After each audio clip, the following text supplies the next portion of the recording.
Assalamualaikum warahmatullahi wabarakatuh. Kami dari kelompok Brainstorm ingin mempresentasikan tentang penerapan algoritma K-means clustering untuk pemetaan demografi dan pola perilaku konsumen pada dataset e-commerce fashion berskala besar. Next. Nah, latar belakang dan tujuan. Yang pertama, latar belakang.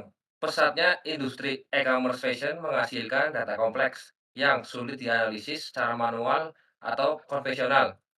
Untuk masalahnya, ketidaktepatan identifikasi karakteristik konsumen menyebabkan strategi pemasaran tidak efektif dan pemborosan sumber daya. Dan untuk tujuannya, menggunakan pendekatan sistematis berbasis data untuk mengelompokkan konsumen ke dalam segmen-segmen dengan kemiripan karakteristik guna pengambilan keputusan yang lebih akurat. Selanjutnya adalah dataset besar dan alasan pemilihan. Dataset yaitu Women E-commerce Clothing Reviews dari Kaggle.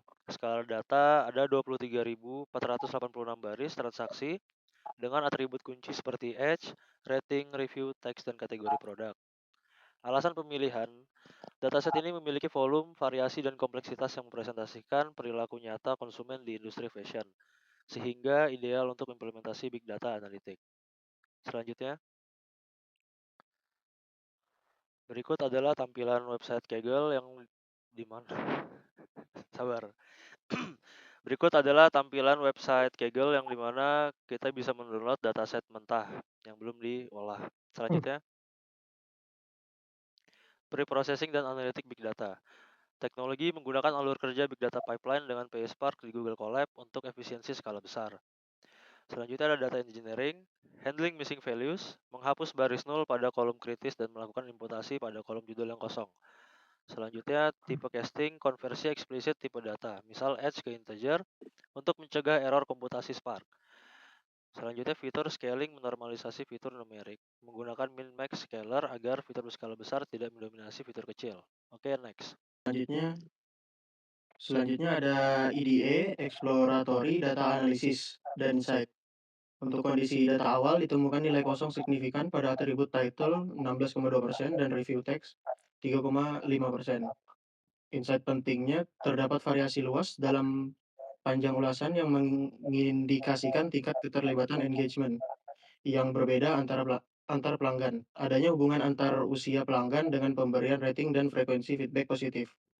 Selanjutnya ada data sebelum di-cleaning atau processing. Berdasarkan hasil pemeriksaan data, masih ditemukan sejumlah nilai kosong pada beberapa atribut seperti kolom title, review text, department name, class name, dan division name. Dengan persentase nilai kosong yang bervariasi, keberadaan data kosong tersebut berpotensi memengaruhi hasil analisis apabila tidak ditangani dengan tepat. Selain itu, perbedaan tipe data antar atribut, baik numerik maupun kategorikal, juga memerlukan penyesuaian sebelum proses pemodelan dilakukan. Dan selanjutnya ada data setelah di-cleaning atau pre-processing. Selanjutnya, berdasarkan hasil pre-processing, jumlah data dan persentase data kosong pada setiap atribut telah diidentifikasi dan dikelola secara sistematis.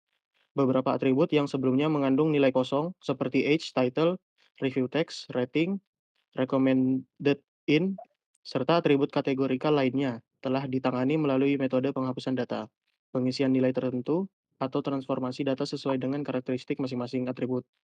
Selain itu, atribut kategorikal seperti division name, department name, dan class name telah dikonversi ke dalam bentuk numerik melalui proses encoding untuk mendukung perhitungan jarak pada algoritma K-means.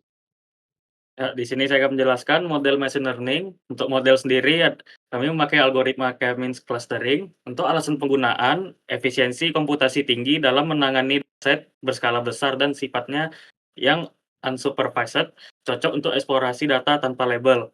Untuk prosesnya, menentukan jumlah cluster K, menginisiasi centroid, dan memperbarui posisi secara iteratif hingga optimal. Next. Untuk evaluasi model, di sini kami menemukan hasil evaluasi untuk K3 sendiri dengan skor 0,37, untuk K4 dengan skor 0,41, untuk K5 sendiri dengan skor 0,42. Kesimpulan evaluasi, nilai K5 dipilih karena memberikan pemisahan data yang paling dan terbaik dibandingkan konfigurasi lainnya. Oke, jadi, ini jumlah optimal cluster. Analisis cluster menggunakan metode Silhouette score menunjukkan bahwa K5 adalah jumlah cluster optimal dengan skor 0,4271. Profiling cluster menunjukkan adanya 5 kelompok pelanggan yang berbeda, yaitu kritikus muda berusia 41 tahun, rating 2,21, pelanggan senior usia 60 tahun, rating 4,61, pelanggan termuda berusia 36 tahun, rating 4,73, ulasan singkat, pelanggan deskriptif, usia 38 tahun, ulasan panjang 45 karakter, dan influencer, berusia 45 tahun, positif feedback 25,7. Hasil analisis ini dapat digunakan untuk menerapkan pendekatan pemasaran yang berbeda bagi setiap segmen pelanggan. Next. Dan untuk karakteristik, demografi, dan perilaku per klaster K5, visualisasi data menunjukkan distribusi variabel data visualisasi data menunjukkan distribusi variabel pada 5 klaster yang terbentuk. Klaster pertama memiliki rentang usia paling tinggi, sedangkan klaster 2 dan 3 memiliki profil usia muda. Klaster 0 memiliki rating rendah, sedangkan klaster 1 hingga 3 memiliki rating tinggi, dan klaster 4 memiliki variasi kepuasan luas. Klaster 4 juga memiliki pengaruh sosial tinggi dengan banyak ulasan yang disukai, sedangkan klaster 3 dan 4 memiliki ulasan yang panjang dan detail, dan hal ini membuktikan bahwa pembagian klaster didasarkan pada kombinasi pola demografi dan perilaku yang nyata. Selanjutnya, visualisasi profiling cluster. Segmentasi konsumen. Cluster 0, dalam kurung kritikus muda, rata-rata usia 41 tahun, rating rendah 2,21. Cluster 1, senior puas, usia tertua 60 tahun, kepuasan tertinggi. Cluster 2, muda ringkas, usia termuda 36 tahun, sangat puas. Ulasan singkat. Cluster 3, deskriptif, ulasan sangat panjang, rata-rata 453 karakter. Cluster 4, influencer, positif feedback tertinggi 25,7, memiliki dampak sosial besar. Visualisasi PCA memproyeksi data ke dalam 2 dimensi untuk menunjukkan sebaran dan kepadatan tiap cluster. Berikut contoh gambar visualisasi profiling cluster. Gambar ini menunjukkan visualisasi hasil clustering konsumen pada dataset Women's E-commerce clothing review menggunakan algoritma Siemens yang diproyeksi ke dalam 2 dimensi melalui metode Principal Component Analysis atau PCA. Pada visualisasi ini, setiap titik mempresentasikan satu data konsumen, sedangkan warna yang berbeda menunjukkan keanggotaan cluster yang dihasilkan dari proses clustering. Terlihat bahwa data terbagi ke dalam 5 clustering utama, clustering 0 hingga clustering 4, dengan karakteristik dan pola sebaran yang berbeda-beda. Sebagian cluster tampak memiliki kepadatan tinggi dan saling berdekatan, yang mengindikasikan adanya kemiripan perilaku dan karakteristik konsumen. Next. Kesimpulan dan rekomendasi.